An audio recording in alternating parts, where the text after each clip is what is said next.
I stared out the train window as familiar landscapes rushed by, signaling my approach to my hometown. My name is Robin, and I was heading home for Christmas break during my senior year of college. The rhythmic clacking of the train tracks had become almost meditative during the 4-hour journey, giving me plenty of time to think about the upcoming holidays. I attended Westlake College in the neighboring state on a full scholarship.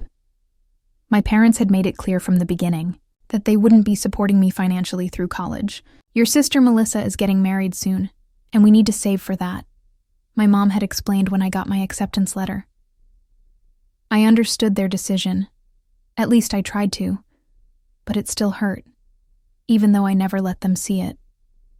To make ends meet, I worked part-time at the Daily Grind, a coffee shop near campus. The pay wasn't great, but it gave me enough spending money for essentials and the occasional treat. I'd been saving up for months to buy Christmas gifts for my family. This year, I wanted to show them I was doing fine on my own. But 2 weeks before Christmas, disaster struck. My laptop, the one I relied on for all my coursework and research papers, finally died after years of loyal service. I'd been nursing it along for months, but this time, no amount of troubleshooting could revive it. With final papers due and my senior thesis looming after the break, I had no choice but to spend nearly all of my saved money on a new one.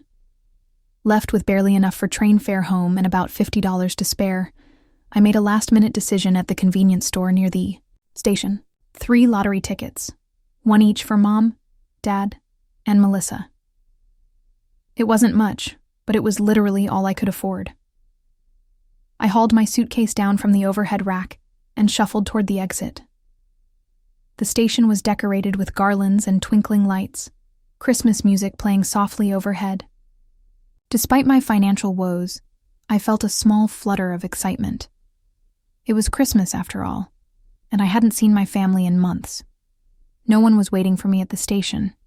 I hadn't expected anyone to be, honestly.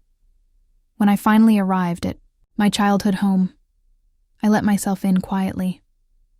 The house was warm and smelled like pine from the Christmas tree in the living room, mixed with something savory from the kitchen. "Hello, I'm home," I called out, dragging my suitcase through the front door. "In here," my mother's voice came from the dining room.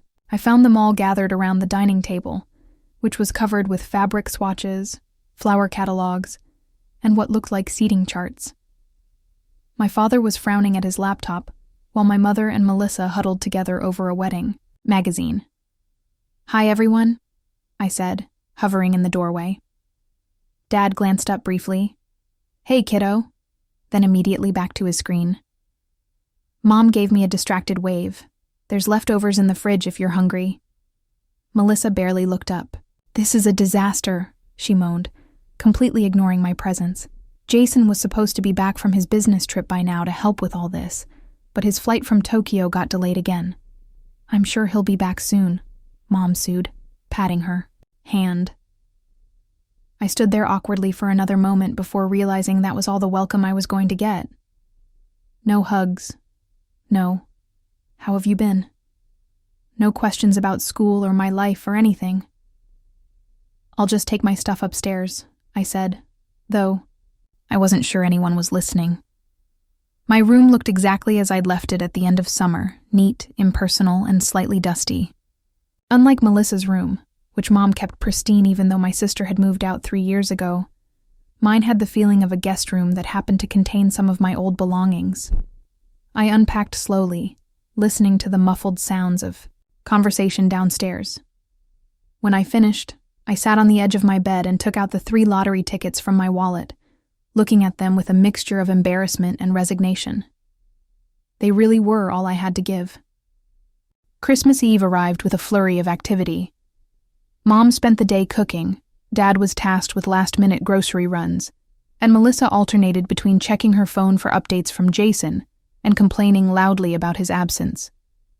He promised he'd be back for Christmas, she whined for possibly the 20th time as I helped Mom in the kitchen.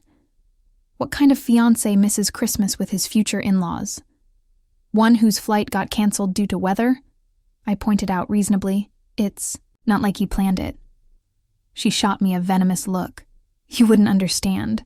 You've never even had a serious boyfriend. I bit my tongue and focused on mashing the potatoes, reminding myself that it was just a few more days before I could return to my dorm room and the blessed peace of campus during winter break.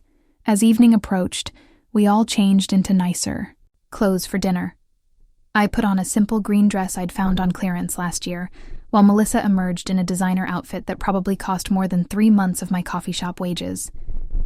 The Christmas Eve dinner was admittedly delicious. Mom had outdone herself with a roast, all the trimmings, and her famous apple pie for dessert. For a little while, as we ate and Dad told his old workplace stories, it almost felt normal. Almost felt like I belonged. "Let's open presents," Mom announced after we finished dessert. Dad went to fetch the gifts from under the tree while Melissa pulled out her smartphone. "I'm recording this for Jason," she explained. "He wanted to see what he's missing." My stomach nodded as Dad handed out the beautifully wrapped packages. I had nothing to put under the tree except those lottery tickets, still tucked away in my purse. "You first, Robin," Dad said, handing me a small, lightweight package wrapped in shiny silver paper. I carefully unwrapped it to find a simple beige sweater. The price tag was still partially attached, showing it had been marked down 70% in a post-Thanksgiving sale. Melissa snickered, still filming, "Now open mine."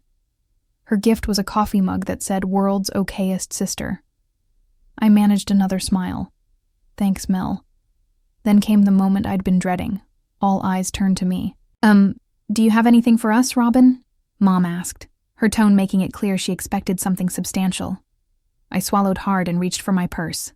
"I do, but it's not much. I had to buy a new laptop right before break because my old one died, and it took almost all my savings." Melissa rolled her eyes dramatically, making sure the camera caught her reaction. I cleared my throat and pulled out the small envelope containing the tickets. "These are lottery tickets, one for each of you. I know it's not much, but maybe you'll get lucky." My voice sounded small even to my own ears. Dad took the envelope and peered inside with a frown. Mom's smile faltered, then disappeared entirely. "Lottery tickets?" Melissa's voice dripped with contempt as she zoomed in with her phone. "God, what a beggar gift. This is so going on my story later." Mom didn't even look at the tickets. She just handed the envelope to Melissa with a disappointed headshake. "Speaking of gifts," Dad said loudly, clearly eager to move past my pathetic offering. "We have something special for you, Melissa." Mom pulled out a small box wrapped in gold paper with an elaborate bow. Melissa lowered her phone just enough to accept it, then resumed filming as she opened it. Inside was a key ring with a single key attached. "What's this?" she asked. Mom and Dad exchanged excited glances. "It's the key to the Maple Street apartment," Dad announced proudly. "We've decided to give it to you and Jason as a wedding present." The Maple Street apartment was a property my parents had owned and rented out for years. It was in an upscale neighborhood and worth at least $300,000. Melissa launched herself at our parents, hugging them frantically while still somehow keeping her phone recording. "I can't believe it. I'm the daughter of the most generous parents ever. This is the best Christmas gift in the history of gifts." I sat frozen. The contrast couldn't have been more stark. A $300,000 apartment versus my sweater. After the excitement died down, Dad picked up the lottery tickets from where Melissa had tossed them on the coffee table. "Here," he said, holding them out to me. "We don't want these. You might as well keep them." Melissa snorted, still filming everything. "This is gold. I'm definitely posting this later. Sister gives lottery tickets for Christmas, gets owned by parents. It'll be a hit." I took the tickets with trembling hands. Something inside me broke at that moment. I'd spent months working extra shifts to save up for gifts, only to have my emergency expense thrown in my face. I'd been treated like an afterthought since the moment I arrived, and now this humiliation, all captured on Melissa's phone for her social media followers to laugh at. "Excuse me," I whispered, rising from my seat. No one protested as I walked upstairs to my room. I didn't cry. I was beyond tears. Instead, I methodically packed my suitcase, gathering every personal item I had in the house. When I came back downstairs with my suitcase, my family was in the living room, still fawning over Melissa's new apartment key. They barely glanced my way as I headed for the door. "I'm leaving," I announced. Melissa was typing on her phone, probably already crafting her social media post. She didn't even look up. "Don't forget to close the door all the way when you leave. It sticks sometimes." I stared at them. These people who shared my blood but had never really shared my life. "Merry Christmas," I said quietly, then turned and walked out. "Make sure you slam it," Melissa called after me, her voice brimming with laughter. I did, but not because she told me to. The cold December air hit my face as I walked down the driveway, suitcase in tow. I had nowhere to go, no car, and barely any money. But I kept walking anyway, turning left down the street toward my Aunt Kate's house. Aunt Kate was my father's sister, and the black sheep of the family according to my parents. She'd never married, worked as an art teacher at the local high school, and lived in a small but cozy house a few blocks away. We'd always gotten along well, though I rarely saw her thanks to my parents' disapproval of her alternative lifestyle. I hesitated on her doorstep before ringing the bell. The door swung open to reveal Aunt Kate in a bright red sweater covered in sequined reindeer. Christmas music and the smell of mulled wine wafted out from behind her. "Robin," she exclaimed, genuinely happy to see me. Then she noticed my suitcase, and her smile faded to concern. "What's wrong, honey?" "Can I stay with you for a few days?" I asked, my voice finally breaking. "I can't be at that house anymore." Without hesitation, she pulled me into a warm hug. "Of course you can." Coming out of the cold. Christmas with Aunt Kate was nothing like the sterile, performance-driven holidays at my parents' house. Her small gathering included 2 colleagues from the high school and a neighbor with his young daughter.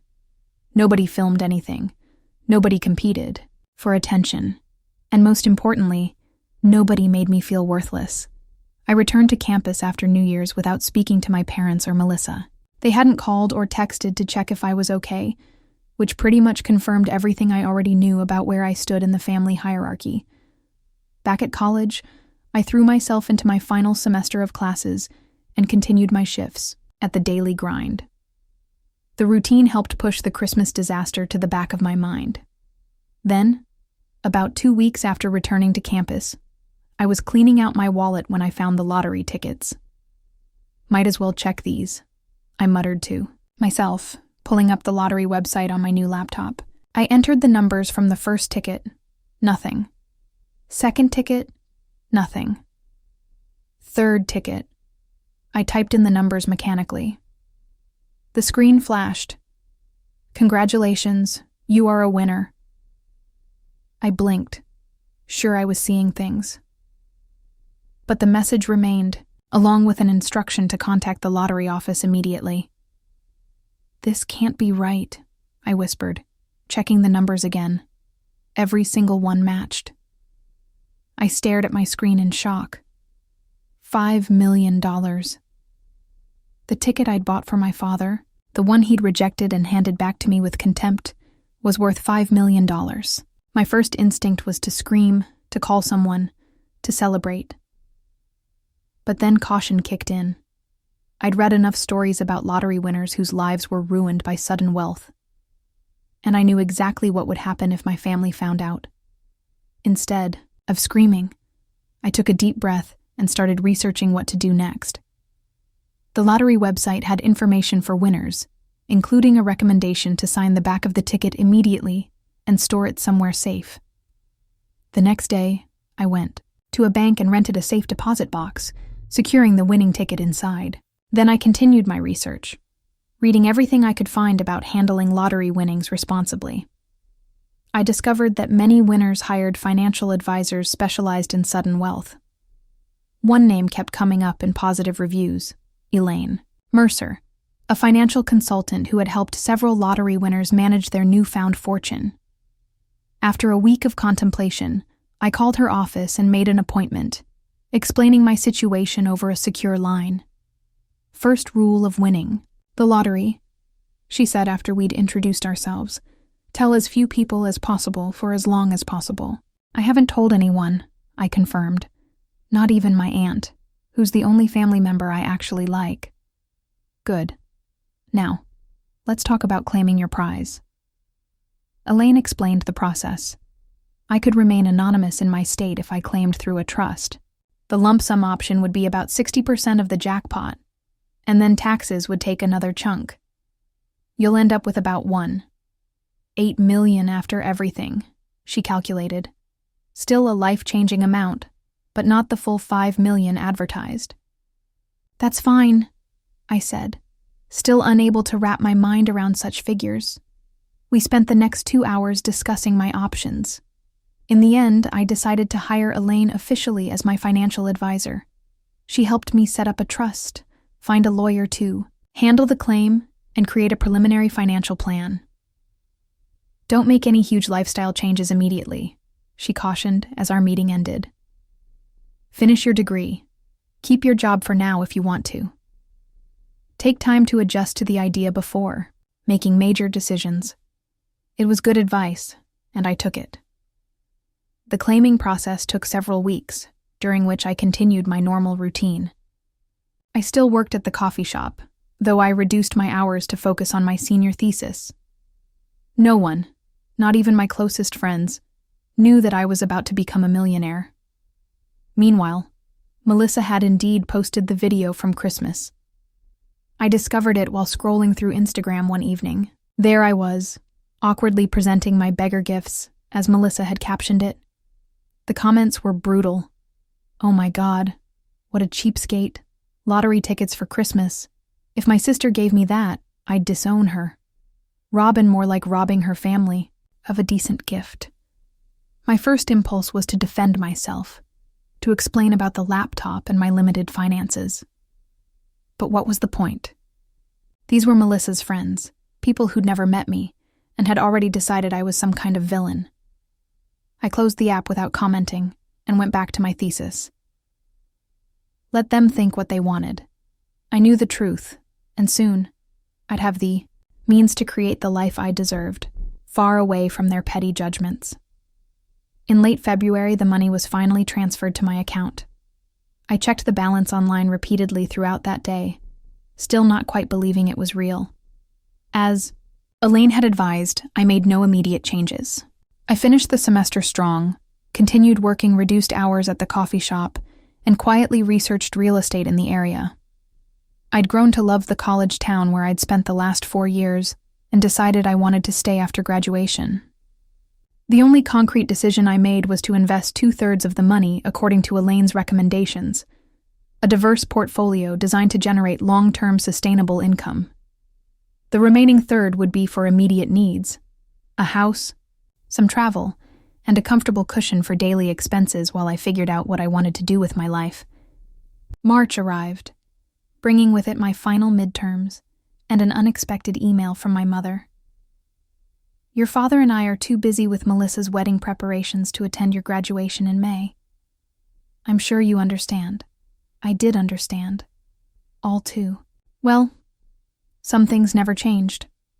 Graduation day arrived under clear blue skies.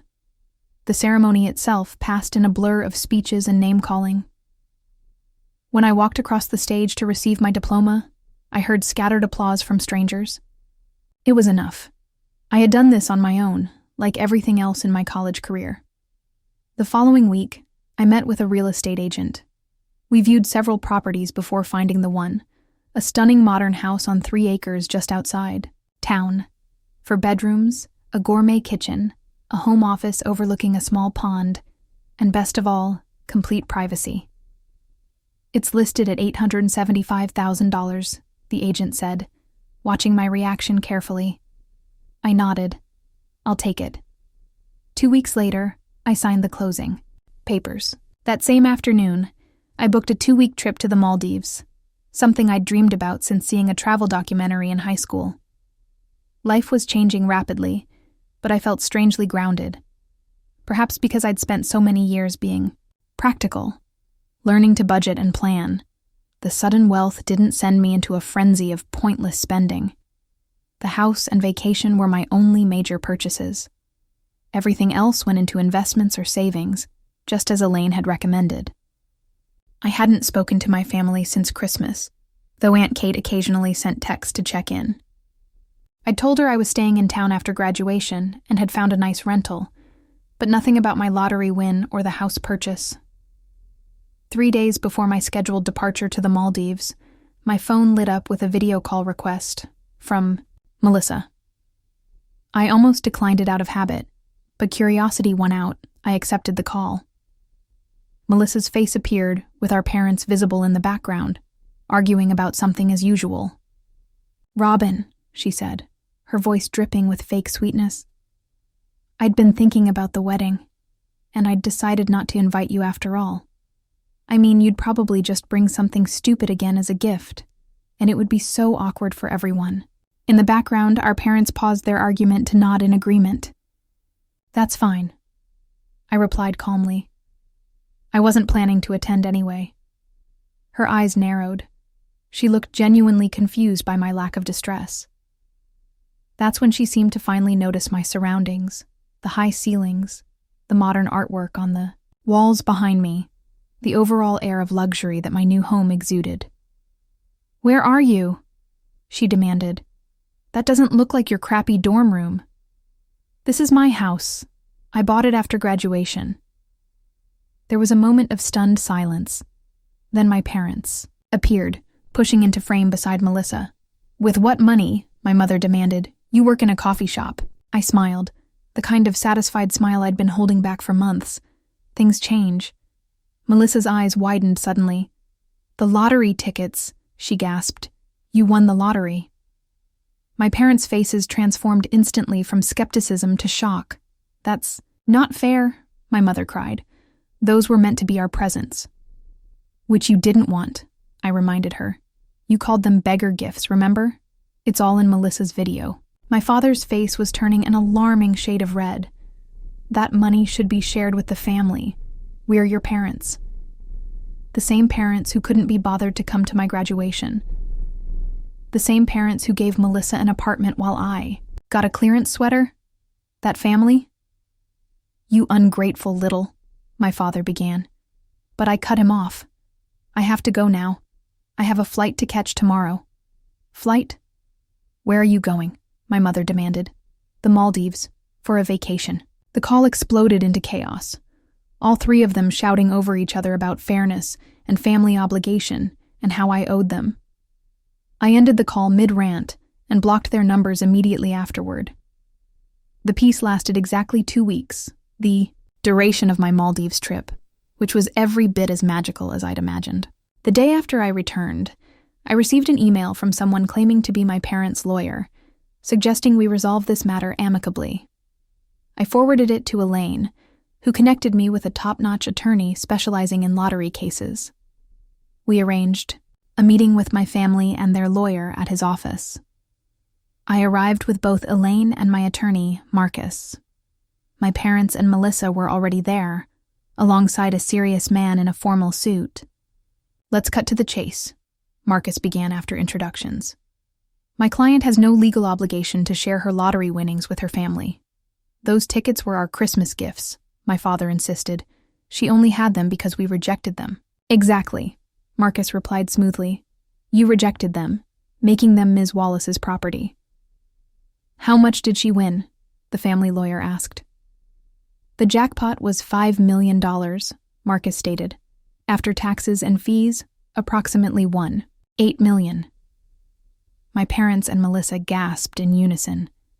"But," Marcus continued, "I believe we have further evidence of the gift transfer." He turned to me. "Ms. Wallace." I pulled out my phone and opened Instagram, navigating to Melissa's account and the infamous Christmas video. I passed it to the family's lawyer. He watched in silence, his expression growing increasingly uncomfortable as he saw my parents explicitly rejecting the tickets and Melissa mocking my bigger gifts. When the video ended, he cleared his throat awkwardly. "Mr. and Mrs. Wallace, this complicates things." "We need that money," my mother cried. "Melissa's wedding has put us in debt.